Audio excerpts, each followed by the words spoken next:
ಇರೋದಿಲ್ಲ ಅಲ್ಲಿ ಕೇವಲ 2 ಸಾಲಿನ ಸೂಕ್ತದ ಮಂತ್ರ. ಒಂದು ಸೂಕ್ತ ಅಂದ್ರೆ ಅದರಲ್ಲಿ 6, 7, 8, 9 ಋಕ್ಮಂತ್ರಗಳಿರುತ್ತೆ. ಅದು ಇಷ್ಟನ್ನು ಸೇರಿಸಿ ಸೂಕ್ತ ಅಂತ ಕರೀತಾರೆ. ಅದರಲ್ಲಿ ಎಲ್ಲ ಇರುತ್ತೆ ಅಂತ ಹೇಳಕ್ಕಾಗಲ್ಲ.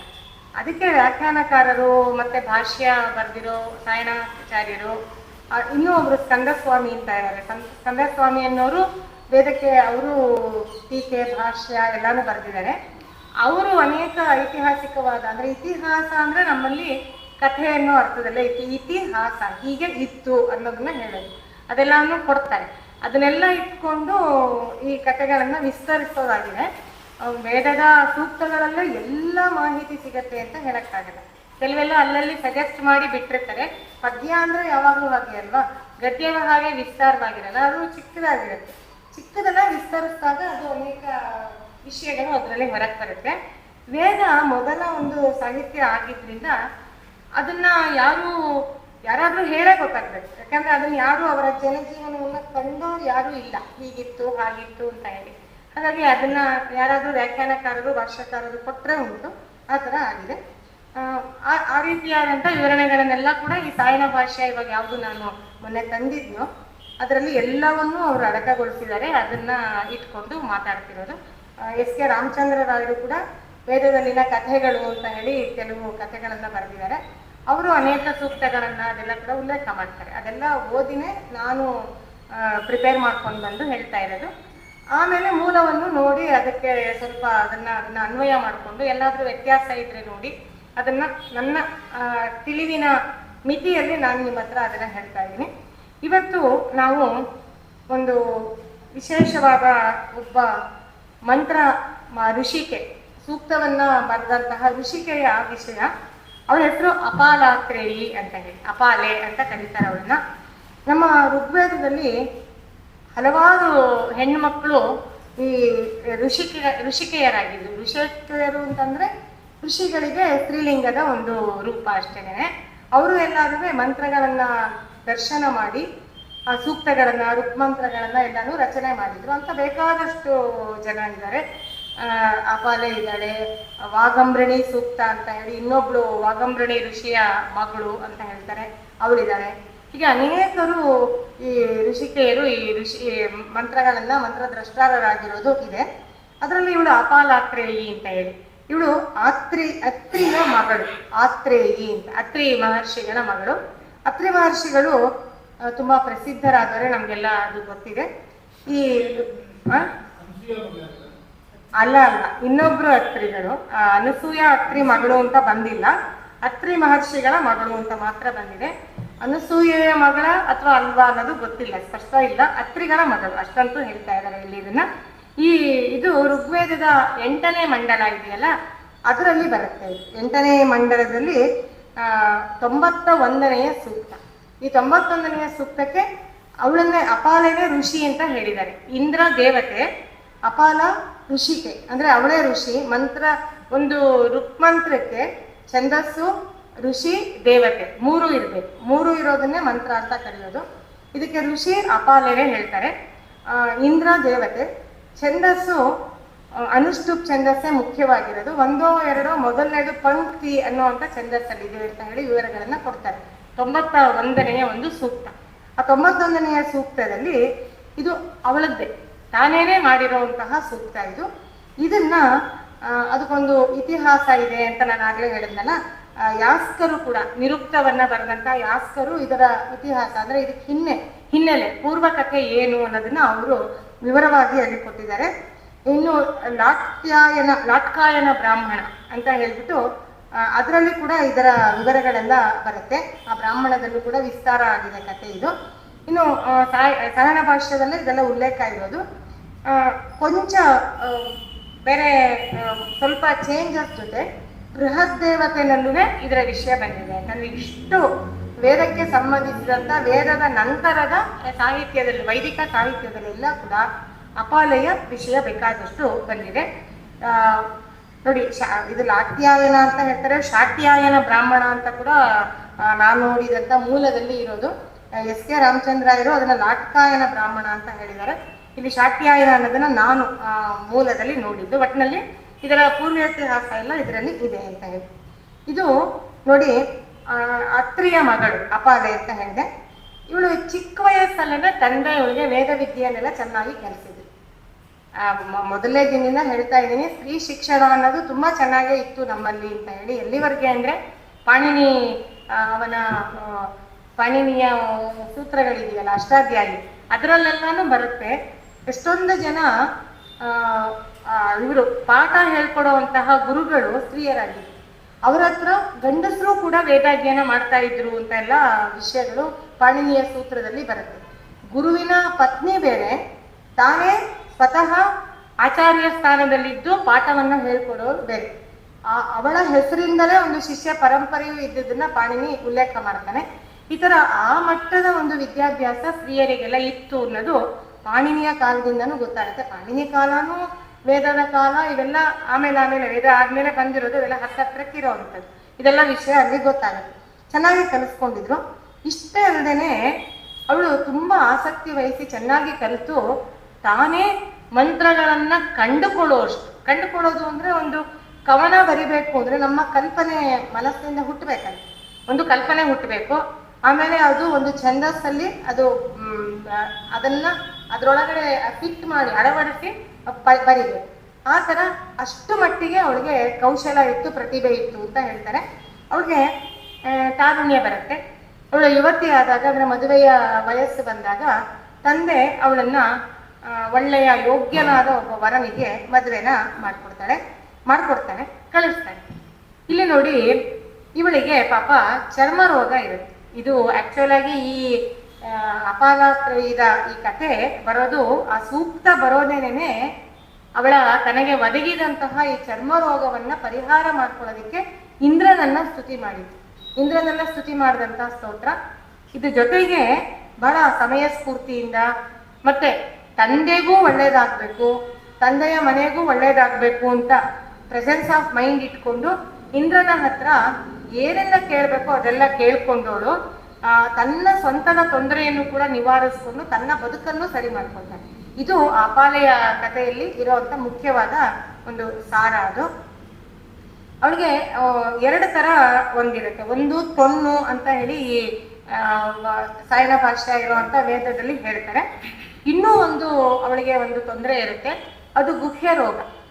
ಅಂದ್ರೆ ಒಂಥರ ಹಾರ್ಮೋನಲ್ ಡಿಸಾರ್ಡರ್ ಇಂದ ಅವಳಿಗೆ ಆ ರೀತಿಯಾದಂತ ಒಂದು ರೋಗ ಬಂದಿರುತ್ತೆ.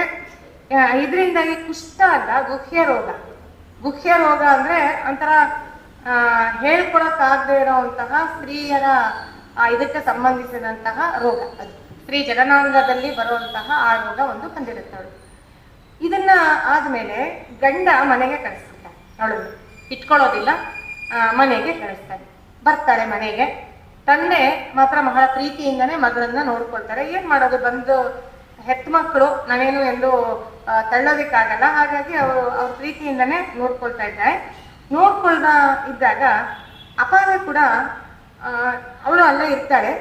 ಒಂಥರ ತಪಸ್ ಮಾಡ್ತಾ ಇರೋದು ಅಂತಾರಲ್ಲ, ಆ ರೀತಿಯಾಗಿ ತಪಸ್ ಮಾಡ್ತಿರ್ತಾಳೆ. ಅಂದ್ರೆ ಏನ್ ಮಾಡೋದು, ಹೇಗೆ ನನ್ನ ಬದುಕನ್ನ ಸರಿ ಮಾಡ್ಕೊಳ್ಬೋದು, ನಮ್ಮ ತಂದೆಗೆ ಈ ತರ ಮದುವೆ ಆದಂತ ಹೆಣ್ಣು ಮಗಳು ಮನೆಗೆ ಬಂದು ಇರೋದು ಅಂದ್ರೆ ಎಲ್ಲಾ ಕಾಲಕ್ಕೂ ಅದೊಂಥರ ಮನಸ್ಸಿಗೆ ನೋವಿನ ವಿಷಯ. ಸಂಸಾರ ಸರಿ ಹೋಗ್ಲಿಲ್ವಲ್ಲ ಅನ್ನೋದು ಅವಳಿಗೂ ಹಾಗೆ ಇರುತ್ತೆ. ಇವಳು ಆ ತರ ಹೇಗೆ ಮಾಡೋದು ಅಂತ ಹೇಳಿ ಅವಳು ಯೋಚನೆ ಮಾಡ್ತಾ ಇರ್ತಾಳೆ. ಅಲ್ಲಿ ಆಶ್ರಮದಲ್ಲಿ ತಂದೆ ಜೊತೆ ಇದ್ದಾಗ ಎಲ್ಲಾರು, ಅಂದ್ರೆ ಆಶ್ರಮ ಅಂದ್ರೆ ತಂದೆಯ ಮನೆ ಅಂತ, ಎಲ್ಲಾರು ಹೇಳ್ತಾ ಇರ್ತಾರೆ, ನೋಡು ಇಂದ್ರ, ಅವನಿಗೆ ಸೋಮ ಅಂದ್ರೆ ತುಂಬಾ ಇಷ್ಟ. ಆ ಇಂದ್ರನನ್ನ ನೀನು ಸ್ತುತಿ ಮಾಡಿ ಅವನಿಗೆ ಸೋಮವನ್ನ ನಾನು ಕೊಡ್ತೀನಿ ಅಂತ ಹೇಳಿ ನೀನು ಬೇಡ್ಕೋ, ಆಗ ನಿನಗೆ ಈ ನಿನ್ನ ಪರಿಹಾರ ಆಗ್ಬೋದು, ನಿನ್ನ ತೊಂದರೆಗಳು ಅಂತ ಎಲ್ಲ ಹೇಳ್ತಾರೆ. ಸೋಮ ಅನ್ನೋದಿದೆಯಲ್ಲ, ಅದು ಸೋಮರಸದ ಬಗ್ಗೆ ನಿಮ್ಗೆಲ್ಲ ಗೊತ್ತಿದೆ. ಯಾಗ ಯಜ್ಞಗಳಲ್ಲಿ ಸೋಮರಸವನ್ನ ಎಲ್ಲ ಋಷಿಮುನಿಗಳು ಕೂಡ ಸ್ವಲ್ಪ ಸ್ವಲ್ಪವಾಗಿ ಅದನ್ನ ಸ್ವೀಕಾರ ಮಾಡ್ತಾ ಇದ್ರು. ಸೋಮ ಅನ್ನೋದನ್ನ ನಾವು ಹೆಂಡಕ್ಕೆ ಯಾವತ್ತೂ ಸಮೀಕರಣ ಮಾಡಬಾರ್ದು. ಸೋಮ ಬೇರೆ, ಹೆಂಡ ಬೇರೆ, ಆಯ್ತಾ? ಮಾಡ್ತಾರೆ, ಅದೇ ಆಗಿರೋದು, ಮಾಡಬಾರ್ದು. ಸೋಮ ಒಂಥರ ಏನಂದ್ರೆ, ಇವಾಗ ನಾವು ಲೈಟ್ ಆಗಿ ಕಾಫಿ ಕುಡಿದಾಗ ನಮ್ಗೆ ಒಂಥರ ಉತ್ಸಾಹ ವರ್ಧನ ಆಗುತ್ತೆ, ಮತ್ತೆ ಬ್ರೈನ್ ಸ್ವಲ್ಪ ಬೇಗ ಆಕ್ಟಿವ್ ಆಗಿ ಕೆಲಸ ಮಾಡುತ್ತೆ, ಈ ತರ ಎಲ್ಲ ಇದೆ ಅಲ್ವಾ. ಈ ಕಾಫಿ ಕೆಡುಕು ಅಂತ ಹೇಳ್ತೀರಾ, ಅದೊಂದು ಮಿತಿಯಲ್ಲಿದ್ರೆ ಅದು ಕೆಡಕಲ್ಲ, ಅತಿ ಆದಾಗ ಅದು ಕೆಡುಕು. ಹೆಂಡ ಮಿತಿಲಿದ್ರು ಕೆಡಕೆ, ಅತಿಯಾದ್ರಂತೂ ಮಹಾ ಕೆಡಕೆ, ಅದಿರೋದೇನೆ. ಈ ಸೋಮವು ಹಾಗೆ, ಇದು ಸಸ್ಯಜನ್ಯವಾದದ್ದು. ಇದನ್ನ ತಯಾರಿಸಿದ ರೀತಿನೇ ಬೇರೆ, ಮದ್ಯ ತಯಾರಿಸೋ ರೀತಿನೇ ಬೇರೆ. ಅದನ್ನ ಹುಳಿ ಬರೆಸಿ ಇದನ್ನ ಮಾಡಿ ಅವೆಲ್ಲ ಆಗಿ ಅದರಲ್ಲಿ ಇಂಟಾಕ್ಸಿಕೇಶನ್ ಅನ್ನೋದೇ ಪ್ರಧಾನವಾಗಿರ್ಬೇಕು, ಆ ಥರ ಮಾಡೋದು. ಆದರೆ ಸೋಮ ಅನ್ನೋದು ಎಲ್ಲ ಕಡೆ ಸಿಗ್ತಾ ಇರಲಿಲ್ಲ. ಸೋಮವನ್ನ ಕಂಡಿಡಿಯೋದು, ಸೋಮವನ್ನ ವಿಕ್ರಯ ಮಾಡೋದು ಅಂದ್ರೆ ಅದನ್ನ ಕೊಂಡ್ಕೊಳ್ತಾ ಇದ್ರಂತೆ. ಸೋಮವನ್ನ ಹಾಗೆ ಸುಲಭವಾಗೆಲ್ಲ ಸಿಗ್ತಾ ಇರಲಿಲ್ಲ. ಅದಕ್ಕೆ ಬಹಳ ಕಷ್ಟಪಡಬೇಕಾಗಿತ್ತು ಅನ್ನೋದು ಈ ಶ್ರುತಿಗಳೆಲ್ಲ ಬೇಕಾದಷ್ಟು ಹೇಳುತ್ತೆ. ಯಜ್ಞದ ವಿಷಯವನ್ನೆಲ್ಲ ಮಾತಾಡುವಂಥ ಶ್ರುತಿಗಳು ಅದು ಹಿಮಾಲಯದ ಪರಿಸರದಲ್ಲಿ ಮಾತ್ರ ಬೆಳೀತಾ ಇದ್ದಿದ್ದ ಬಳ್ಳಿ ಅಂತ ಹೇಳ್ತಾರೆ. ಇದ್ರ ಬಗ್ಗೆ BGL ಸ್ವಾಮಿಯವರು ಬಹಳ ವಿಸ್ತಾರವಾದಂಥ ಅವರ ಲೇಖನ ಇದೆ. ಅದು ಹೆಸರು ಮರ್ತೋಯ್ತು, ಒಂದು ನಮ್ಮಲ್ಲೇ ಇದೆ ಪುಸ್ತಕ, ಅದರಲ್ಲಿದೆ. ಈ ಸೋಮರಸದ ಬಗ್ಗೆ ಒಂದು ಲೇಖನ ಇದೆ, ಬಹಳ ಚೆನ್ನಾಗಿ ಅದರ ವಿವರಗಳನ್ನೆಲ್ಲ ಕೊಟ್ಟಿದ್ದಾರೆ ಅವರು. ಹೀಗೆ ಎಲ್ಲ ಕಡೆ ಸಿಗ್ತಾ ಇರಲಿಲ್ಲ. ಅದನ್ನ ಹೇಗೆ ಸೋಮವನ್ನ ಮಾಡ್ತಾ ಇದ್ರು ಅಂತಂದ್ರೆ, ಯಜ್ಞದಲ್ಲಿ ಸೋಮವನ್ನ ತಂದು ಅದನ್ನ ಕುಟ್ಟೋದಕ್ಕೆ ಕಲ್ಲು, ಒರಳು ಒನಕೆ ಎಲ್ಲ ಇಟ್ಕೊಂಡಿರ್ತಿದ್ರು. ಅದನ್ನ ಕುಟ್ಟಿ ರಸವನ್ನ ತೆಗೆದು ಅದನ್ನ ಶೋಧಿಸಿ ಅದೆಲ್ಲ ಒಂದು ಪ್ರಾಸೆಸ್. ಅದೆಲ್ಲ ಮಾಡಿದ ಮೇಲೆ ಯಾವುದೋ ಒಂದು ಹಂತದಲ್ಲಿ, ಯಜ್ಞದ ಯಾವುದೋ ಒಂದು ಹಂತದಲ್ಲಿ ಚಮಸ ಅಂತ, ಇವತ್ತಿನ ಚಮಚ ಯಾವುದಿದೆ, ಉದ್ಧರಣೆ ಯಾವುದಿದೆ, ಆ ಥರ ಅದರಲ್ಲಿ ಮಾತ್ರವೇ ಯಾರ್ಯಾರಿಗೆ ಎಷ್ಟು ಕೊಡಬೇಕು ಅನ್ನೋದು ಇತ್ತು. ಚಮಸಾಧ್ವರ್ಯಗಳು ಅಂತಾನೂ ಇರ್ತಾ ಇದ್ರು. ಅದನ್ನ ಡಿಸ್ಟ್ರಿಬ್ಯೂಟ್ ಮಾಡೋಕ್ಕೆ, ಅದನ್ನ ತಂದುಕೊಡಕ್ಕೆ, ಈ ಥರ ಎಲ್ಲ ಇರ್ತಿದ್ರು. ಹಾಗಾಗಿ ಅದೊಂಥರ ಪ್ರಾಸೆಸ್ ಯಜ್ಞದ ಅಂಗವಾಗಿ. ಈಗ ನಾವು ಸತ್ಯನಾರಾಯಣ ಪೂಜೆ ಮಾಡಿ ಸಪಾದ ಭಕ್ಷ್ಯ ಮಾಡಿ ಅದನ್ನ ಎಲ್ರಿಗೂ ಇಷ್ಟಿಷ್ಟು ತಿಂಡಿ ಥರ ಕೊಡಲ್ಲ ಅಲ್ವಾ. ಅದು ಪ್ರಸಾದ ಅಂದರೆ ಅದೊಂದು ಮಿತಿಯೆಲ್ಲ ಕೊಡೋದು ಎಲ್ಲ ಕಡೆ. ಆ ರೀತಿಯಾದಂಥ ಒಂದು ಸಿಸ್ಟಮ್ ಅವಾಗಿದ್ದು. ಇದನ್ನ ಇತ್ತು. ದೇವತೆಗಳಿಗೂ ಅದನ್ನ ಹವಿಸ್ಸಿನ ರೂಪದಲ್ಲಿ ಕೊಡ್ತಾ ಇದ್ದಿದ್ದು ಎಲ್ಲ ಇತ್ತು. ಇಂದ್ರನಿಗೆ ಒಂದು ವಿಶೇಷವಾದ ಉತ್ಸಾಹ ಬಂದಿದ್ದು, ಶಕ್ತಿ ಬಂದಿದ್ದು, ಶತ್ರುಗಳನ್ನೆಲ್ಲ ಬಗ್ಗು ಬಡಿಯೋ ಅಂತ ಸಾಮರ್ಥ್ಯ ಬಂದಿದ್ದೆಲ್ಲ ಅವನು ಈ ಸೋಮರಸ ಪಾನ ಮಾಡಿದ್ರಿಂದಾನೆ ಅಂತ ಒಂದು ಉತ್ಸಾಹವರ್ಧನ ಅಂತ ಹೇಳ್ತಾರೆ. ನೋಡಿ, ಕುಮಾರವ್ಯಾಸನ ಕಾಲಕ್ಕೆ ನೋಡಿದ್ರೆ ಈ ಕರ್ಪೂರ ಅದ ವೀಳ್ಯ ಅಂದ್ರೆ ತಾಂಬೂಲ. ವ್ಯಾಸರ ಕಾಲದಲ್ಲಿ ತಾಂಬೂಲ ಇರಲಿಲ್ಲ, ಇದರಲ್ಲಿ ಇತ್ತು. ಏನು ಕುಮಾರವ್ಯಾಸನ ಕಾಲಕ್ಕೆ ಬಂದಿತ್ತಲ್ಲ, ಅವನು ಈ ಕರ್ಣ ಮೊದಲಾದವರೆಲ್ಲ ಯುದ್ಧರಂಗದಲ್ಲಿ ಕರ್ಪೂರದ ತವಲಾಯಿಗಳ ನೀಡಾಡಿದರು ಅಂತೆಲ್ಲ ವರ್ಣನೆ ಮಾಡ್ತಾರೆ. ಕರ್ಪೂರದ ತವಲಾಯಿಗಳು ಅಂತಂದ್ರೆ ಈ ವೀಳ್ಯದೆಲೆ ಸಂಚಿ ಅಂತೀವಲ್ಲ, ಆ ಥರ ಅದರಲ್ಲಿ ಚೆನ್ನಾಗಿ ಪಚ್ಕರ್ಪೂರ, ಏಲಕ್ಕಿ, ಲವಂಗ ಎಲ್ಲ ಹಾಕಿರುವಂತಹ ವೀಳ್ಯವನ್ನ ಸೈನಿಕರಿಗೆಲ್ಲ ಕೊಡ್ತಾ ಇದ್ದಂತೆ. ತಾನೂ ತಿಂತಾ ಇದ್ದ. ಅಂದ್ರೆ ನೋಡಿ, ತಾಂಬೂಲನೂ ಹೇಳ್ತಾರಲ್ವ, ಅದು ಹಾಕೊಂಡಾಗ ಒಂದು ರೀತಿಯಾಗಿ ಮೈಯಲ್ಲಿ ಬಿಸುಪು ಬರುತ್ತೆ, ಒಂದು ಉತ್ಸಾಹ ಬರುತ್ತೆ, ಚಟುವಟಿಕೆ ಬರುತ್ತೆ. ಈಗ ಕೂಲಿಯವರೆಲ್ಲ ಎಷ್ಟೋ ಸತಿ ನೋಡಿದ್ರೆ ಬರೀ ಎಲೆ ಹಾಕೋತಾರೆ. ಅದನ್ನ ನೋಡಿದಾಗ ಅವ್ರಿಗೆ ಮುಂದಿನ ಕೆಲಸ ಮಾಡೋಕ್ಕೆಲ್ಲ ಶಕ್ತಿ ಬರೋದನ್ನ ನಾವು ನೋಡಿದ್ವಿ. ಹೀಗೆ ಒಟ್ಟಿನಲ್ಲಿ ಒಂದು ಮೈಲ್ಡ್ ಆಗಿ ಉತ್ಸಾಹವನ್ನ ವರ್ಧನ ಮಾಡುವಂಥದ್ದು ಸೋಮರಸ ಅಂತ ಹೇಳ್ತಾರೆ. ಅದನ್ನ ಇಂದ್ರ ಪಾನ ಮಾಡುವಾಗ ಅವನಿಗೆ ತುಂಬಾ ಉತ್ಸಾಹ ಬರ್ತಿತ್ತು ಅಂತ. ಹಾಗಂತ ಎಲ್ಲಾ ಋಷಿಗಳು ಸೋಮರಸವನ್ನ ಕುಡಿತಿದ್ರು ಅಂತಾನು ಏನಿಲ್ಲ. ನಾನು ಆಗ್ಲೇ ಹೇಳಿದಾಗೆ ಆ ಬಳ್ಳಿ ಎಲ್ಲ ಕಡೆ ಸಿಗ್ತಾನೂ ಇರ್ಲಿಲ್ಲ. ಅತ್ರಿಗಳ ಆಶ್ರಮದಲ್ಲಂತೂ ಸೋಮರಸ ಅನ್ನೋದು ಇರ್ಲೇ ಇರ್ಲಿಲ್ಲ ಅಂತ ಹೇಳ್ತಾರೆ. ಆದ್ರೆ ಅಪಾಲೆ ಆ ವೈದಿಕ ಸಂಸ್ಕೃತಿಯಲ್ಲೇ ಬೆಳೆದೋಳಾದ್ರಿಂದ ಅವಳಿಗೆ ಈ ಸೋಮದ ಬಳ್ಳಿ ಯಾವುದು ಏನು ಅನ್ನೋದನ್ನ ಚೆನ್ನಾಗಿ ಗುರುತಿಸ್ತಿದ್ಲು. ಆದ್ರೆ ಅವಳು ಯಾವತ್ತೂ ಸೋಮದ ರುಚಿಯನ್ನ ನೋಡಿದ್ಲು. ಇಷ್ಟು ಮಾತ್ರ ಅವಳ ಹಿನ್ನೆಲೆ. ಹೀಗೆ ಇದ್ದಾಗ ಅವಳು ಏನ್ ಮಾಡ್ತಾಳೆ, ಅದೇ ತಪಸ್ಸನ್ನು ಮಾಡ್ತಿರ್ತಾಳೆ. ಒಂದಿನ ಅವಳು ಸ್ನಾನಕ್ಕೆ ಅಂತ ಹೇಳಿ ನದಿಗೆ ಹೋಗಿರ್ತಾಳೆ. ನದಿಗೆ ಹೋಗಿ ಬರ್ಬೇಕಾದ್ರೆ ಆ ನದಿ ದಂಡೆ ಮೇಲೆ ಈ ಸೋಮದ ಬಳ್ಳಿ ಬೆಳೆದಿರೋದನ್ನ ಕಾಣ್ತಾಳೆ ಅವಳು. ಕಂಡಾಗ ಅದನ್ನ ಋಷಿಗಳೆಲ್ಲ ಹೇಳಿರ್ತಾರಲ್ಲ, ನೀನು ಸೋಮನ ಇಂದ್ರನಿಗೆ ಕೊಟ್ಟಾಗ ನಿನ್ನ ಈ ಸಮಸ್ಯೆ ಪರಿಹಾರ ಆಗ್ಬೋದು ಅಂತೇಳಿ ಅವಳು ಅದನ್ನ ತಗೊಂಡು ಬರ್ತಾಳೆ. ಸರಿ, ಹೇಗಾದ್ರೂ ಮಾಡಿ ನನ್ನ ಕಷ್ಟನ ನಾನು ನೀಗಿಸ್ಕೋಬೇಕು ಅಂತ ಹೇಳಿ ಅದನ್ನ ಎಲೆ, ಕುಡಿ, ಬಳ್ಳಿ ಎಲ್ಲಾನು ತಗೊಂಡು ಬಂದು ಮಡಲಿಗೆ ಹಾಕೊಂಡು ಬರ್ತಾಳೆ. ಮನೆ ಕಡೆಗೆ ಹೊರಡ್ತಾಳೆ. ಅದನ್ನ ಕಲ್ಲಲ್ಲಿ ಜಜ್ಜಿ ರಸ ತೆಗೆದು ಇಂದ್ರನನ್ನ ಕರೆದು ಕೊಡೋದು ಅಂತ. ಇಂದ್ರನನ್ನ ಕರಿಬೇಕು ಅಂದ್ರೆ ಹೇಗೆ? ಅವನ್ನ ಮಂತ್ರಗಳ ಮೂಲಕನೇ ಆಹ್ವಾನ ಮಾಡಬೇಕು. ಋಗ್ಮಂತ್ರಗಳಿರೋದೇ ದೇವತೆಗಳನ್ನ ಕರೆಯೋದಿಕ್ಕಾಗೇನೆ ಯಜ್ಞದಲ್ಲಿ. ಅದು ಮಾಡ್ಬೇಕು. ಅದಕ್ಕೆ ಇವಳೇನ್ ಮಾಡ್ತಾಳೆ, ತಾನೇ ಮಾಡ್ತಾಳೆ. ಅದನ್ನೇ ಅವಳೇ ಆಪಾಲನೆ ಈ ಸೂಕ್ತವನ್ನ ಬರ್ದಿತ್ತು ಅಂತ ನಾನು ಅದಕ್ಕೆ ಹೇಳ್ತಾ ಇರೋದು. ಅವಳು ಮಾಡ್ತಾಳೆ. ಆದ್ರೆ ಅವಳು ಬರ್ತಾ ದಾರಿನಲ್ಲಿ ಮನೆಗೆ ಹೋಗಿ ಇದೆಲ್ಲ ಮಾಡೋಣ ಅಂತ ಅನ್ಕೋತಾಳೆ. ಆದ್ರೆ ಬರ್ತಾ ದಾರಿನಲ್ಲಿ ಅವಳಿಗೆ ಏನ್ ಅನ್ಸುತ್ತೆ, ಇದೇನಿದು ಇಂದ್ರ ಸೋಮ ಅಂದ್ರೆ ಎಲ್ಲಿಗೆ ಬೇಕಾದ್ರೂ ಬಂದ್ಬಿಡ್ತಾನಲ್ಲ, ಯಾರು ಕರೆದ್ರೂ ಬರ್ತಾನೆ ಸೋಮರಸವನ್ನ ಕುಡಿಯೋದಿಕ್ಕೆ. ಆ ಸೋಮ ಹೇಗಿದ್ದಿರ್ಬೋದು? ಅದೇನು ಅಷ್ಟೊಂದು ರುಚಿಕರವಾಗಿರುತ್ತಾ? ಅದ್ರ ರುಚಿ ಹೇಗಿರ್ಬೋದು? ಒಂದ್ಸತಿ ನಾನು ನೋಡೋಣ ಅಂತ ಅಂದ್ಬಿಟ್ಟು ಅವಳೇನ್ ಮಾಡ್ತಾಳೆ, ಒಂದು ಬಳ್ಳಿನ ತನ್ನ ಬಾಯಲ್ಲಿ ಹಾಕೊಂಡು ಜಗಿಯಕ್ಕೆ ಶುರು ಮಾಡ್ತಾಳೆ. ಹಲ್ಲಿನಿಂದ ಜಗಿತಾಳೆ. ಅದು ರಸ ಬರುತ್ತೆ. ರಸ ಬಂದಾಗ ಒಸರುತ್ತೆ, ಅದು ರುಚಿ ತಿಳಿಯುತ್ತೆ.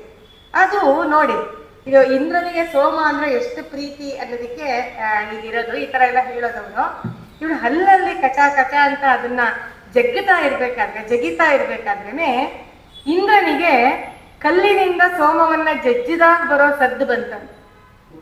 ಕಲ್ಲಲ್ಲಿ ಸೋಮ ಅಂದ್ರೆ ಬಳ್ಳಿ, ಅದೇನು ತುಂಬಾ ಘರ್ಷಣೆ ಜಾಸ್ತಿ ಇರೋದಿಲ್ಲ, ಜಜ್ಜುವಾಗ ಸಾಫ್ಟ್ ಆಗೇ ಸದ್ದು ಬರುತ್ತೆ.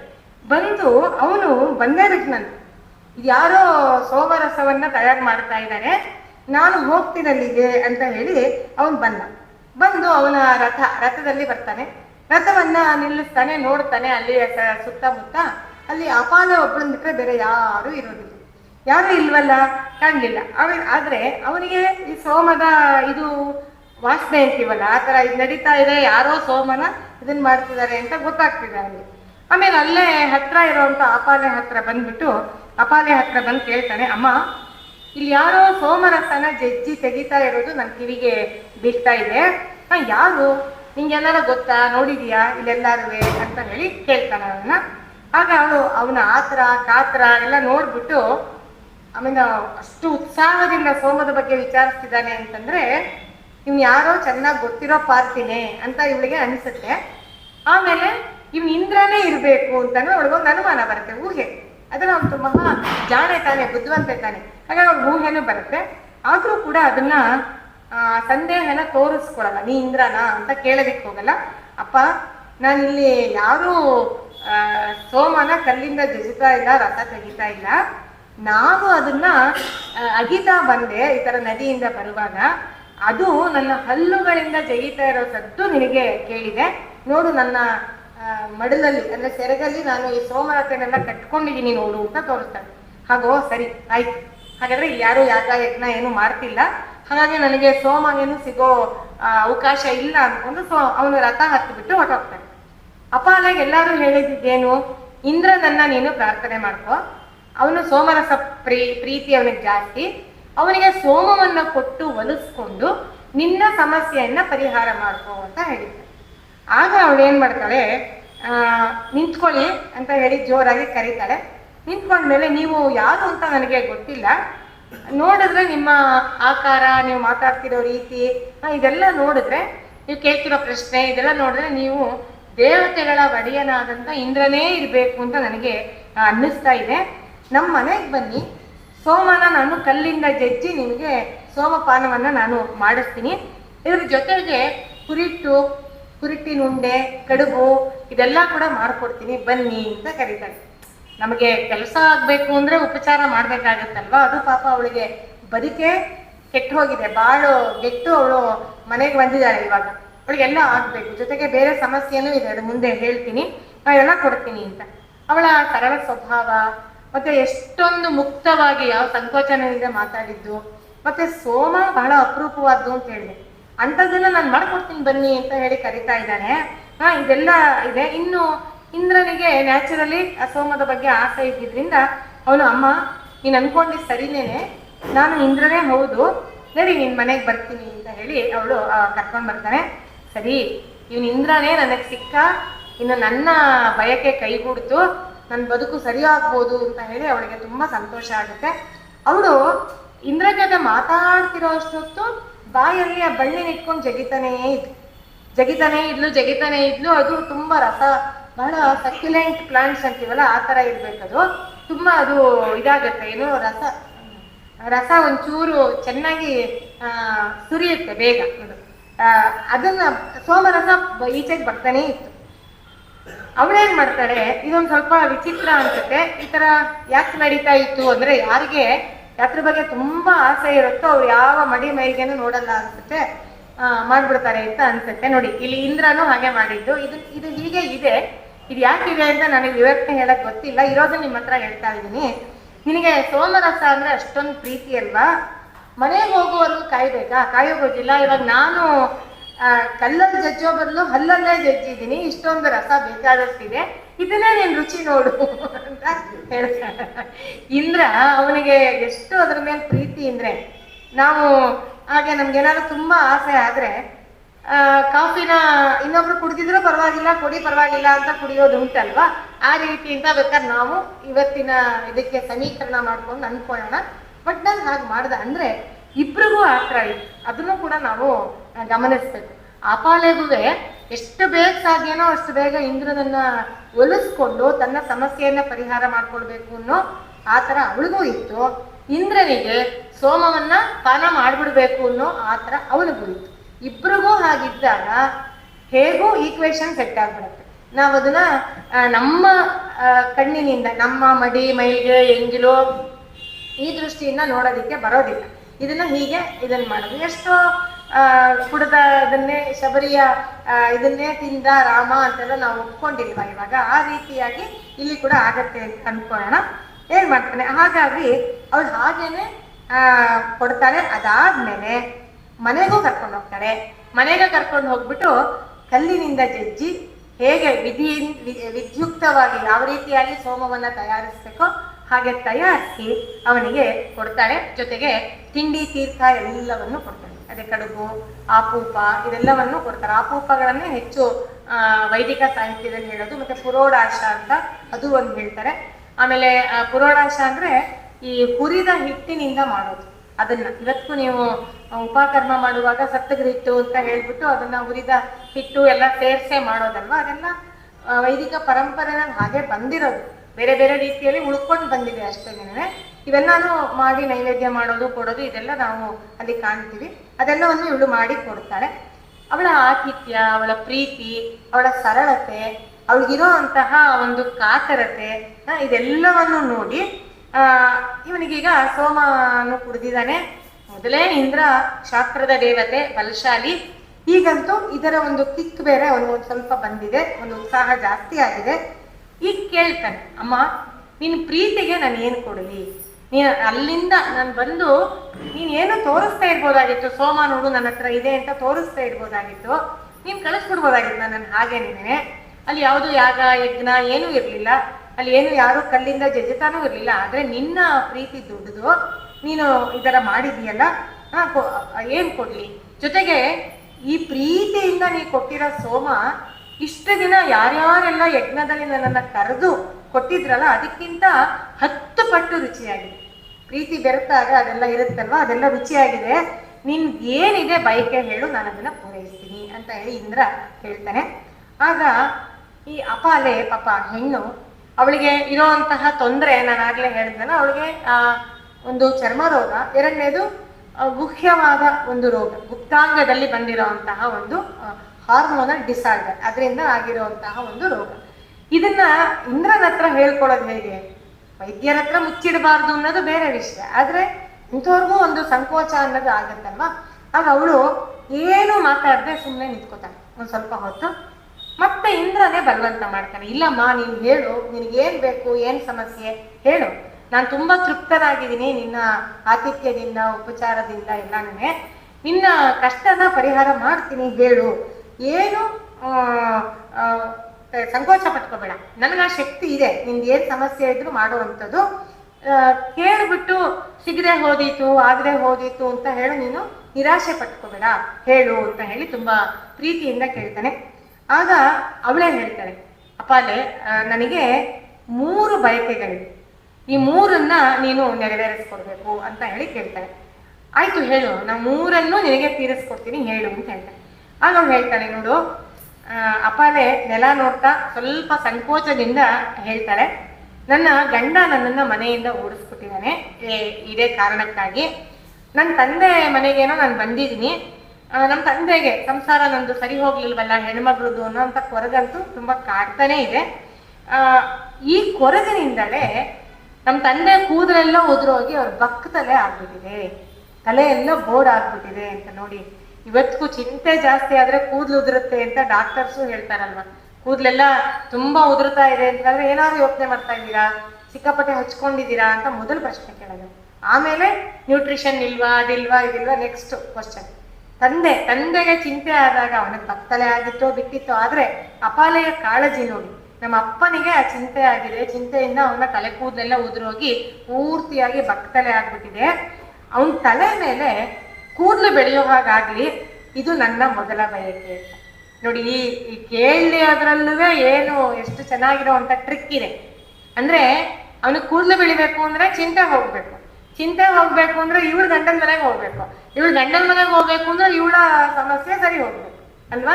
ಎಷ್ಟು ಮೊದಲನೇದಾಗಿ ಅವಳು ತಂದೆ ಕೂದಲು ಬೆಳಿಲಿ ಅಂತ. ಸಾವಿತ್ರಿ ಸತ್ಯವಾನ್ ಕಥೆ ಕೇಳಿದಿರಲ್ವಾ, ಆ ತರ ಇದೆ ಹೆಚ್ಚು ಕಡಿಮೆ. ಹಾಗೆ ಇವಳು ಕೇಳ್ತಾಳೆ, ಆಯ್ತು ನಿನ್ ಬೈಕೆ ತೀರ್ತು ಅಂತಲೇ ಅನ್ಕೊಳಮ್ಮ, ನಿನ್ನ ವಿಚಾರವಾಗಿ ನಿನ್ ತಂದೆ ಯೋಚನೆ ಇರಬಾರ್ದು, ಅದೇ ತಾನೇ ಮುಖ್ಯವಾಗಿ ನಿನಗಿರೋದು. ಆಯ್ತು, ನಿನ್ ಗಂಡ ನಿನ್ನನ್ನು ಒಪ್ಪಿ ಕರ್ಕೊಂಡು ಹೋಗ್ಬೇಕು ಅಲ್ವಾ, ಆಯ್ತು ನಿನ್ ತಂದೆಗೆ ಕೂದಲು ಬೆಳೆಯುತ್ತೆ, ನಿನ್ನ ಎರಡನೇ ಬಯಕೆ ಏನ್ ಹೇಳು ಅಂತ ಕೇಳ್ತಾರೆ. ನೋಡು, ನಮ್ಮಪ್ಪನ ಹತ್ರ ಒಂದ್ ಸ್ವಲ್ಪ ಕೃಷಿ ಭೂಮಿ ಇದೆ, ಆದ್ರೆ ಅದು ಕೃಷಿಗೆ ಯೋಗ್ಯವಾಗಿಲ್ಲ, ಬಂಜರು ಭೂಮಿ ಆಗ್ಬಿಟ್ಟಿದೆ. ಅವ್ನ ತಲೆ ತರಾನೇ, ಇವಳು ಬದುಕಿನ ತರಾನೇ, ಎಲ್ಲ ಸಿಂಬಾಲಿಕ್. ಅದು ಬಂಜರು ಭೂಮಿ ಆಗ್ಬಿಟ್ಟಿದೆ. ಎಷ್ಟು ಬೆಳೆ ಬೆಳೆಯಕ್ಕೆ ಪ್ರಯತ್ನ ಪಟ್ಟರು ಅಲ್ಲಿ ಸರಿಯಾಗಿ ಬೆಳೆ ಅನ್ನೋದು ಬರ್ತಾ ಇಲ್ಲ. ನಮ್ಮ ತಂದೆ ಯಾರನ್ನು ಹೋಗಿ ಕೇಳ್ಕೊಳ್ಳೋ ಸ್ವಭಾವ ಅಲ್ಲ. ಇದೆಲ್ಲ ನೀವು ಸಿಂಬಾಲಿಕ್ ಆದಂತ ರೀತಿಯಲ್ಲಿ ಯೋಚನೆ ಮಾಡ್ಬೇಕು. ಅವನ ಹತ್ರ ಹೋಗಿ, ಅಳಿಯನ ಹತ್ರ ಹೋಗಿ ಕಾಲಿಗೆ ಬಿದ್ದು ಕೇಳ್ಕೊಂಡ್ರೆ ಪ್ರಯೋಜನ ಇಲ್ಲ ಅನ್ನೋದು ಗೊತ್ತು ಅತ್ರಿ ಮಹರ್ಷಿಗೆ. ಕೇಳ್ಕೊಳ್ಳೋ ಸ್ವಭಾವನೂ ಇಲ್ಲ, ಕೆಲವ್ರಿಗೆ ಹಾಗೆ ಸ್ವಾಭಿಮಾನನೂ ಇರುತ್ತೆ ಇಲ್ಲ. ಹಾಗಾಗಿ ಏನು ದುಡಿಮೆ ಎಷ್ಟು ಬರುತ್ತೋ ಅಷ್ಟೇ, ಎದುರಿಚ್ಛ ಲಾಭ ಸಂತುಷ್ಟ ಅವನಾಗಿರ್ತಾನ ಅವನು. ಇದರಲ್ಲಿ ಅವನ ಇಷ್ಟ ಮೇಲೆ ಅವನೊಂದು ಗುರುಕುಲ ಬೇರೆ ನಡೆಸ್ತಾ ಇದ್ದಾನೆ. ಅಲ್ಲಿಗೆ ಹುಡುಗರೆಲ್ಲ ಬರ್ತಾರೆ ಕಲಿಯೋದಿಕ್ಕೆ, ಅವ್ರನ್ನೆಲ್ಲ ನೋಡ್ಕೋಬೇಕು. ಗುರುಕುಲದಲ್ಲಿ ಅವ್ರಿಗೆ ಊಟ ಬಟ್ಟೆ ಎಲ್ಲ ಕೊಟ್ಟು ನೋಡ್ಕೊಳ್ಬೇಕಾಗಿತ್ತು ಅನ್ನೋದೇ ಇದ್ದಿದ್ದು. ಅವ್ರು ಒಂದ್ ಹೊತ್ತು ಮಾತ್ರ ಭಿಕ್ಷಾ ಅನ್ನಕ್ಕೆ ಹೋಗ್ತಾ ಇದ್ರು ಬ್ರಹ್ಮಚಾರಿಗಳು. ಮಧ್ಯಾಹ್ನ ಒಂದ್ ಹೊತ್ತು ಮಾತ್ರ ಭಿಕ್ಷೆಗೆ ಹೋಗ್ತಿದ್ರೆ ಬಿಟ್ರೆ ಮಿಕ್ಕಂತ ಎಲ್ಲ ಈ ಗುರುಗಳೇ ನೋಡ್ಕೋಬೇಕಾಗಿತ್ತು. ಆ ಗುರುಕುಲಗಳನ್ನ ಹತ್ರ ಇದ್ದಂತಹ ರಾಜ ನೋಡ್ಕೊಳ್ತಾ ಇತ್ತು. ಗುರುಗಳು ಮಕ್ಕಳನ್ನ, ವಿದ್ಯಾರ್ಥಿಗಳನ್ನ ನೋಡ್ಬೇಕಾಗಿತ್ತು. ಗುರುಕುಲವನ್ನ ಚೆನ್ನಾಗಿ ಪೋಷಿಸ್ಬೇಕಾಗಿದ್ದು ರಾಜನ ಕರ್ತವ್ಯವೂ ಆಗಿತ್ತು. ಇವರು ಒಂದಿಷ್ಟು ಕೃಷಿ ಭೂಮಿಯನ್ನ ಇಟ್ಕೊಂಡಿರ್ತಿದ್ರು. ಅದನ್ನು ಕೂಡ ಅಕಸ್ಮಾತ್ ರಾಜ ಏನೋ ಬೇರೆ ಯಾರೋ ರಾಜ ಬಂದ, ಅವನಿನ್ನೂ ಸರಿಯಾಗಿ ಇವರಿಗೆ ಗ್ಯಾಂಟು ಕೊಡ್ಲಿಲ್ಲ, ಈ ತರ ಎಲ್ಲ ಆದಾಗ ಗುರುಕುಲ ಮುಚ್ಚಕ್ಕಾಗಲ್ವಲ್ಲ, ಅದನ್ನ ನಡೆಸ್ಬೇಕಲ್ಲ. ಅದಕ್ಕಾಗಿ ಇವರು ಕೃಷಿ ಭೂಮಿಯನ್ನೆಲ್ಲ ಇಟ್ಕೊಂಡಿದ್ರು ತಮ್ಮ ಸ್ವಂತದ ಕೆಲಸಕ್ಕೆ, ಅದಕ್ಕೆಲ್ಲ. ಗುರುಕುಲಕ್ಕೆ ಅಂದ್ರೆ ವಿದ್ಯಾರ್ಥಿಗಳದ್ದು. ಈ ಗುರುವಿನ ಸಂಸಾರ ನೋಡ್ಕೋಬೇಕು ಅಂದ್ರೆ ಅವನದೇ ಒಂದು ಸಂಪಾದನೆ ಇರ್ಬೇಕಲ್ಲ, ಇದೆಲ್ಲ ಮಾಡ್ಕೊಳ್ತಾ ಇದ್ರು. ಈ ಕೊರಗನ್ನ ನೀಗಬೇಕಾದ್ರೆ ನಮ್ಮಪ್ಪನ ಕೃಷಿ ಭೂಮಿ ಫಲವತ್ತಾಗೋ ಹಾಗೆ ಮಾಡು ಅಂತ ಹೇಳಿ ಇಂದ್ರನನ್ನ ಕೇಳ್ಕೊಳ್ತಾರೆ. ಆಯ್ತು, ಹಾಗೆ ಆಗ್ಲಿ, ನಿನ್ನ ತಂದೆಯ ಭೂಮಿ ಚೆನ್ನಾಗಿ ಫಲವತ್ತಾಗುತ್ತೆ, ಅವನ ಶಿಷ್ಯ ಕೋಟಿಗೆ ಬೇಕಾದಷ್ಟು ಬೆಳೆ ಬೆಳೆಯೋ ಹಾಗೆ ಆಗ್ಲಿ. ಮೂರನೇದು ಏನ್ ಹೇಳು ಅಂತ ಕೇಳಿ. 2 ಬೈಕೆ ಇದಾಯ್ತು. 3ನೇ ಬೈಕೆ, ಅಪಾಲೆಗೆ ಬಾಯಿ ಕಟ್ಟಿ ಹೋಗುತ್ತೆ, ಮಾತಾಡಕ್ಕೆ ತುಂಬಾ ಪಾಪ ಅವಳಿಗೆ ಸಂಕೋಚ ಆಗುತ್ತೆ, ಲಜ್ಜೆ ಆಗುತ್ತೆ. ಏನ್ ಹೇಳ್ಕೊಳ್ಳೋದು, ಈ ತರ ಒಂದು ಆಗಿದೆಯಲ್ಲ. ಯಾವ ಹೆಣ್ಣಿಗೂ ಇದು ತುಂಬಾ ಕಷ್ಟಕರವಾದಂತ ಸಂಗತಿನೇನೆ. ಆಗ ಇಂದ್ರನೇ ಮತ್ತೆ ಒತ್ತಾಯ ಮಾಡ್ತಾನೆ. ನಾನು ಇಂದ್ರ ಅಲ್ವಾ, ಇಂದ್ರ ಅಂದ್ರೆ ಇಂದ್ರಿಯಗಳಿಗೆ ಸ್ವಾಮಿ ಅನ್ನೋ ಅರ್ಥದಲ್ಲೂ ಉಂಟು ಅವನು. ಹಾಗಾಗಿ ಎಲ್ಲರ ಇಂದ್ರಿಯಗಳ ಸ್ವಭಾವ ಏನು, ಏನೇನಾಗತ್ತೆ ಇದು ಕೂಡ ನನಗೆ ಗೊತ್ತಾಗತ್ತೆ. ನೀನು ನನ್ನ ಹತ್ರ ಏನು ಸಂಕೋಚ ಪಟ್ಕೋಬೇಡ, ನಂಗೆ ಆಗೋದೆಲ್ಲ ಹಾಗೆ ಆಗತ್ತೆ. ನೀನು ಮೊದಲೆರಡು ಬಯಕೆನ ನಿಮ್ ತಂದೆಗೆ ಸಂಬಂಧಿಸಿದ್ದನ್ನ ನೀನ್ ಕೇಳ್ಕೊಂಡೆ, ನಾನು ಅದನ್ನ ಆಯ್ತು ಅಂತ ಹೇಳಿದೆ. ಈಗ ನಿನಗಾಗಿ ಏನಾದ್ರೂ ಇದೆಯಾ ಬಯಕೆ, ಅದಿದೆಯಾ? ನಿನ್ನ ಒಳಿತಿಗಾಗಿ ಏನಾದ್ರೂ ಚಿಂತೆ ಮಾಡ್ತಾ ಇದೀಯಾ ನೀನು? ಅದೇನಿದ್ರು ಹೇಳು, ನಾನು ಇದನ್ನ ಮಾಡ್ತೀನಿ ಅಂತಂದಾಗ ಆಗ ಅಪಾಲೆ ಹೇಳ್ತಾಳೆ, ನನಗೆ ಚಿಂತೆ ಇಲ್ಲದೆ ನಾನು ತಪಸ್ ಮಾಡ್ತಾ ಇದ್ನ, ನನಗೇನು ಚಿಂತೆ ಇಲ್ಲದೆ ಹೋಗಿದ್ರೆ ನಾನು ನನ್ನ ಗಂಡನ ಮನೆಯಲ್ಲಿ ಸುಖವಾಗಿ ಜೀವನ ಮಾಡ್ಕೊಂಡು ಇರ್ತಾ ಇದ್ದೆ. ಆದ್ರೆ ನನ್ನ ತಂದೆ ಮಾಡಿದ ತಪಸ್ಸಿನ ಫಲದಿಂದಾಗಿನೇ, ಅಂದ್ರೆ ಅವನು ಕೊಟ್ಟ ವಿದ್ಯೆ, ಅವನು ಕೊಟ್ಟ ಬುದ್ಧಿ, ಅವನು ಕೊಟ್ಟಂತಹ ಒಂದು ಒಳ್ಳೆಯ ನಡತೆ, ಸಂಸ್ಕಾರ, ಇದೆಲ್ಲದರ ಫಲವಾಗಿ ಇಂದ್ರನ ಜೊತೆ ನಾನು ಮಾತಾಡುವಾಗಿದೆ, ಇಂದ್ರನ ಜೊತೆ ನನ್ನ ಭೇಟಿ ಆಗಿದೆ. ಈಗ ಹೇಳಬೇಕು ಅಂದ್ರೆ ನನ್ನ ಈ ಕಡೆಯ ಬಯಕೆನೆ ದಿಟ್ಟವಾಗಿ ಮೊದಲ ಬಯಕೆ. ಅದು ಈಡೇರಿದ್ರೆ ಅಂದ್ರೆ ನೋಡಿ, ಅದಕ್ಕೆ ಫಸ್ಟ್ ಪ್ರಿಫರೆನ್ಸ್. ಈಗ ಆಮೇಲೆ ನಮ್ಮ ತಂದೆ ತಲೆಯಲ್ಲಿ ಕೂದಲು ಬೆಳೀಲಿ, ಬಂಜರ ಭೂಮಿ ಕೃಷಿ ಭೂಮಿ ಫಲವತ್ತಾಗಿ, ಇದೆಲ್ಲ ಹೇಳ್ಬೇಕು ಅಂದ್ರೆ ಪ್ರಿಫರೆನ್ಷಿಯಲ್ ಆರ್ಡರ್ ಅಲ್ಲಿ ಅದು ಕೊನೆಗೆ ಬರೋದು. ಪ್ರಿಫರೆನ್ಸು ಇದೇನೆ. ಇದು ಸರಿ ಹೋಗ್ಬಿಟ್ರೆ ಮಿಕ್ಕಿದ್ದು ತನ್ನಿಂದ ತಾನೇ ಸರಿ ಹೋಗುತ್ತೆ. ಇದೇ ಇದು. ಆದ್ರೆ ಯಾವಾಗ್ಲೂ ಏನಾದ್ರೂ ವರ ಕೇಳುವಾಗ ಸ್ವಾರ್ಥವೇ ಮುಂದೆ ಬರಬಾರ್ದಲ್ವಾ. ನಾನು ನನ್ನದು ಅನ್ನೋದೇ ಮುಂದೆ ಬರಬಾರ್ದು. ನಮ್ಮ ಸುತ್ತಿನವರು ಚೆನ್ನಾಗಿರ್ಬೇಕು, ಹುಟ್ಟಿದ ಮನೆ ಮೆಟ್ಟಿದ ಮನೆ ಎರಡೂ ಚೆನ್ನಾಗಿರ್ಬೇಕು, ಸಮಾಜ ಚೆನ್ನಾಗಿರ್ಬೇಕು, ನಮ್ಮ ತಂದೆ ಹತ್ರ ಕಲಿಯುವಂತ ವಿದ್ಯಾರ್ಥಿಗಳಿಗೆ ಬದುಕು ಒಳ್ಳೇದಾಗ್ಬೇಕು. ಇದೆಲ್ಲಾನು ನಾವು ನೋಡ್ಬೇಕಾಗತ್ತಲ್ವಾ. ಅದಕ್ಕಾಗಿ ನಾನು ನನ್ನ ಹತ್ತಿರದವರ ತೊಂದರೆಯನ್ನ ಮೊದಲು ಹೇಳಿದೆ. ಅದಕ್ಕೆ ನಿನ್ನ ಹತ್ರ ಪರಿಹಾರವನ್ನ ನಾನು ಕೇಳಿದೆ. ಇದಾದ ಮೇಲೆ ನೋಡು ನನ್ನ ಅಳಲು ಇವಾಗ ಅಂತ ಹೇಳ್ತೇನೆ. ಇದು ಮೂರನೇ ಬಯಕೆ ಏನಿರ್ಬೋದು ಅಂತ ಇಂದ್ರಂಗೆ ಕುತೂಹಲ. ಇಷ್ಟು ಉದಾತ್ತವಾಗಿ ಯೋಚನೆ ಮಾಡ್ತಾಳಲ್ಲ ಇಲ್ಲೋ. ಮೊದಲೇ ಅವನ ಸ್ವಭಾವ ಎಲ್ಲ ನೋಡಿದ್ದ. ಇವಳು ಏನಿರ್ಬೋದು ಕಷ್ಟ ಅಂತ ಅಂದಾಗ ಅವ್ಳು ಕೇಳ್ತಾಳೆ, ಹೇಳಪ್ಪ ಏನು ನಿಂದು ಅಂತ. ನೋಡು, ಅವ್ಳು ತನ್ನ ಇದನ್ನು ಹೇಳ್ಕೊಳ್ತಾಳೆ. ಈ ತರ ನನ್ನ ಒಂದು ತೀರಾ ಪರ್ಸನಲ್ ಅಥವಾ ತುಂಬಾ ಪ್ರೈವೇಟ್ ಆದಂತ ಒಂದು ಇದು ನನಗೆ ಆಗಿದೆ, ತೊಂದರೆ ಆಗಿದೆ. ಅದರಿಂದಾಗಿ ನನ್ನ ಗಂಡ ನನ್ನನ್ನ ಬಿಟ್ಟಿದ್ದಾನೆ. ನನಗೆ ನನ್ನ ಜೊತೆ ಒಂದು ಸಂಸಾರ ಮಾಡೋಕ್ಕೆ ಅವನಿಗೆ ಇಷ್ಟ ಆಗ್ತಿಲ್ಲ.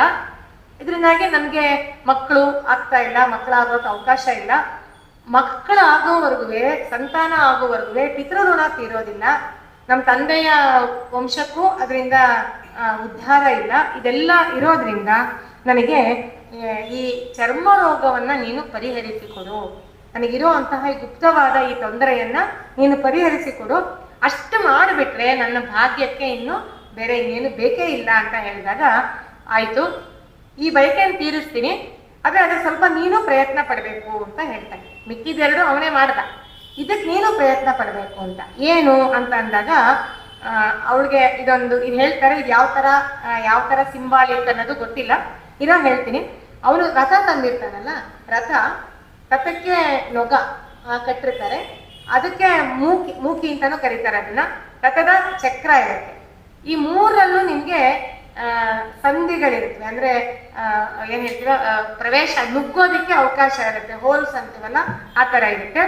ಅವನೇನ್ ಮಾಡ್ತಾನೆ, ರಥದ ಈ ಗಾಡಿ ಅಥವಾ ಗಾಡಿಯನ್ನ ರಥ ನಿಂತಿರುತ್ತೆ, ಅದ್ರ ಕೆಳಗಡೆಯಿಂದ 3 ಸತಿ, ಆಮೇಲೆ ಆ ರಥದ ಇದ್ರ ನೊಗದಲ್ಲಿ ಇರುತ್ತಲ್ಲ, ನೊಗ ನೋಡಿದಿರಲ್ವಾ, ಅದು ಹೇಗಿರುತ್ತೆ ಅಂದ್ರೆ ಮಧ್ಯದಲ್ಲಿ ಒಂದು ಜಾಗ ಇರುತ್ತೆ ಮೂಕಿನಲ್ಲಿ, ಅದರ ಮಧ್ಯದಿಂದ 1 ಸತಿ, ಅದೇ ತರ ಇದರಿಂದ 1 ಸತಿ, ಚಕ್ರದ ಮಧ್ಯ 1 ಸತಿ, ಹೀಗೆ ಅವಳನ್ನ 3 ಸತಿ ಅದನ್ನ ಹಾದು ಬಾ ಅಂತ ಹೇಳ್ತಾರೆ.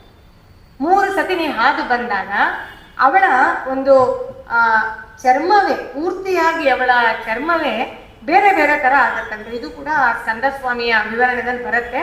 ಮೊದಲು ಅವಳ ಮೈ ಚರ್ಮ ಪೂರ್ತಿ ಮುಳ್ಳು ಹಲ್ಲಿ ತರ ಆಗುತ್ತಂತೆ. ಅದಾದ್ಮೇಲೆ ಮೊಸಳೆ ತರ ಆಗುತ್ತೆ. ಅದಾದ್ಮೇಲೆ ಗೋಧ ಅಂತಾರೆ. ಗೋಧ ಅಂದ್ರೆ ಒಂದು ರೀತಿಯ ಹಲ್ಲಿ, ಆ ಹಲ್ಲಿ ತರ ಆಗತ್ತಂತೆ. ಅದಾದ್ಮೇಲೆ 3 ಸತಿ ಅವಳು ನುಗ್ಗು ಬಂದ ಮುಗದ ಮೇಲೆ ಅವಳ ಚರ್ಮ ರೋಗ ಅನ್ನೋದು ಸಂಪೂರ್ಣವಾಗಿ ಗುಣ ಆಗುತ್ತೆ. ಎಲ್ಲೂ ಯಾವ ಕುರುಹೂ ಇಲ್ಲದೆ ಇರೋ ತರ ಎಲ್ಲ ಸಂಪೂರ್ಣವಾಗಿ ಗುಣ ಆಗುತ್ತೆ. ಆಮೇಲೆ ಅವಳ ಮೈ ಬಣ್ಣ ಸೂರ್ಯನ ಹಾಗೆ ಥಳ ಥಳ ಅಂತ ಹೊಳೆಯೋದಕ್ಕೆ ಶುರು ಆಗುತ್ತೆ. ಆಮೇಲೆ ಅವಳಿಗೆ ತುಂಬಾ ಸಂತೋಷ ಆಗುತ್ತೆ. ಅವಳು ನಗುಮುಖದಿಂದ ಆ ಇಂದ್ರನಿಗೆ ಕೃತಜ್ಞತೆಯನ್ನ ಹೇಳ್ತಾಳೆ. ಅವಳ ಸಮಸ್ಯೆ ಎಲ್ಲ ಪರಿಹಾರ ಆದ್ಮೇಲೆ ಇಂದ್ರ ತನ್ನ ರಥವನ್ನ ಏರ್ಬಿಟ್ಟು ಅವನು ತನ್ನ ದಾರಿ ಹಿಡಿದು ತನ್ನ ಲೋಕಕ್ಕೆ ಅವನು ಹೋಗ್ತಾನೆ. ಇವಳಿಗೆ ಈ ರೋಗ ಪರಿಹಾರ ಆದ್ಮೇಲೆ ಅವಳನ್ನ ಗಂಡ ಕರ್ಕೊಂಡು ಹೋಗ್ತಾನೆ. ಅತ್ರಿ ಮಹರ್ಷಿಗಳ ಒಂದು ಚಿಂತೆ ಕೂಡ ದೂರ ಆಗತ್ತೆ. ಅವನ ತಲೆಗೂದಲು ಬೆಳೆಯುತ್ತೆ, ಅವನ ಭೂಮಿ ಫಲವತ್ತಾಗತ್ತೆ. ಅಪಾಲೆಗೂ ಕೂಡ ಅವಳ ಮೈಕಾಂತಿಯನ್ನ ನೋಡಿ ಅವಳ ಗಂಡನಿಗೆ ತುಂಬಾ ಸಂತೋಷ ಆಗುತ್ತೆ. ಅವಳನ್ನ ಪ್ರೀತಿಯಿಂದ ಮನೆಗೆ ಬರಮಾಡ್ಕೊಳ್ತಾನೆ. ಮುಂದೆ ಮಕ್ಕಳು ಆಗತ್ತೆ. ಇದೆಲ್ಲ ವಿವರಗಳು ಈ ಋಗ್ವೇದದ, ನಾನು ಆಗ್ಲೇ ಹೇಳಿದ್ನಲ್ಲ, 8ನೆಯ ಮಂಡಲದಲ್ಲಿ ಇರೋಂತಹ 91ನೆಯ ಸೂಕ್ತದ 7 ರುಕ್ಕುಗಳಲ್ಲಿ ಇಷ್ಟೋ ವಿವರಗಳನ್ನ ಸಾಂಕೇತಿಕವಾಗಿ ಬಹಳ ಸಣ್ಣ ಸಣ್ಣ ಮಾತುಗಳಲ್ಲಿ ಕಟ್ಕೊಟ್ಟಿದ್ದಾರೆ.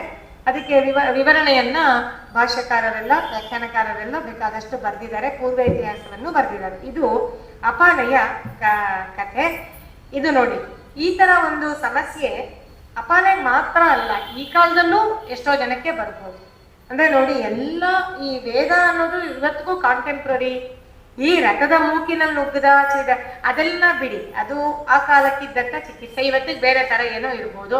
ಇವತ್ತು ಎಷ್ಟೋ ಈ ತರ ಚಿಕಿತ್ಸೆ ಹೇಳೋರು ಇದಾರಲ್ವಾ, ಮಣಿ, ಮಂತ್ರ, ಔಷಧ ಅಂತ ಮೂರನ್ನು ಹೇಳ್ತಾರೆ. ಮಂತ್ರದ ಮೂಲಕ ಮಣಿ ಅಂದ್ರೆ ಯಾವ್ದಾರ ಕಟ್ಕೊಳ್ಳೋದು, ಯಂತ್ರ ತಂತ್ರ ಇದೆಲ್ಲ ಕಟ್ಕೊಳ್ಳೋದು, ಅಥವಾ ಎರಳಿ ಮರ ಸುತ್ತೋದು, ಇನ್ಯಾವುದೋ ದೇವಸ್ಥಾನಕ್ಕೆ ನಡ್ಕೊಳ್ಳೋದು, ಇನ್ನೇನೋ ವ್ರತ ಮಾಡೋದು, ಇದೆಲ್ಲ ಇದೆಯಲ್ಲ ಇವತ್ತಿಗೂ ನಡೀತಿದೆ. ಇಷ್ಟೆಲ್ಲ ವೈಜ್ಞಾನಿಕವಾಗಿ ವೈದ್ಯಕೀಯ ವೈದ್ಯ ವಿಜ್ಞಾನ ಬೇಕಾದಷ್ಟು ಆವಿಷ್ಕಾರಗಳನ್ನ ಮಾಡಿದೆ, ಎಲ್ಲ ಮಾಡಿದ್ರು ಎಲ್ಲ ಮುಗೀತು ಅಂದಾಗ ನಾವು ಮೊರೆ ಹೋಗೋದು ದೇವ್ರಲ್ಲಿ ಅಲ್ವಾ.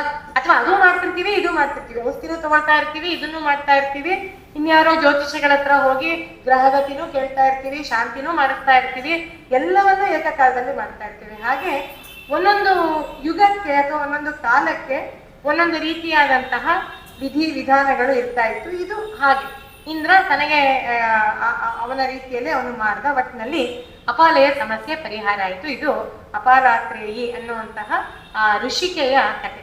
ಅಂದ್ರೆ ಒಬ್ಬಳಿಗೆ ಜೀವನದಲ್ಲಿ ಎಷ್ಟು ಸಮಸ್ಯೆಗಳು ಬಂದ್ರೂ ಗಟ್ಟಿಯಾಗಿ ನಿಂತು ಅವಳು ಎಲ್ಲ ಬದುಕೇ ಮುಗಿದೋಯ್ತು ಅಂತ ಅವಳು ಅಂದ್ಕೊಳ್ಳಿಲ್ಲ. ತಂದೆ ಮನೆಗೆ ಬಂದು ತಂದೆಯೂ ಅವಳನ್ನ ಮುಕ್ತ ಮನಸ್ಸಿನಿಂದ ಸ್ವಾಗತಿಸ್ತಾ, ಮಗಳನ್ನ ಇದಾಗಿ ಏನು ಹೇಳ್ತೀರಾ ತುಂಬಾ ಕೆಟ್ಟದಾಗಿ ನಡೆಸ್ಕೊಳ್ಳಿಲ್ಲ, ಅವಳನ್ನ ನಿಕೃಷ್ಟವಾಗಿ ಕಾಣಲಿಲ್ಲ, ಅವಳಿಗೆ ಸಪೋರ್ಟ್ ಮಾಡ್ದ.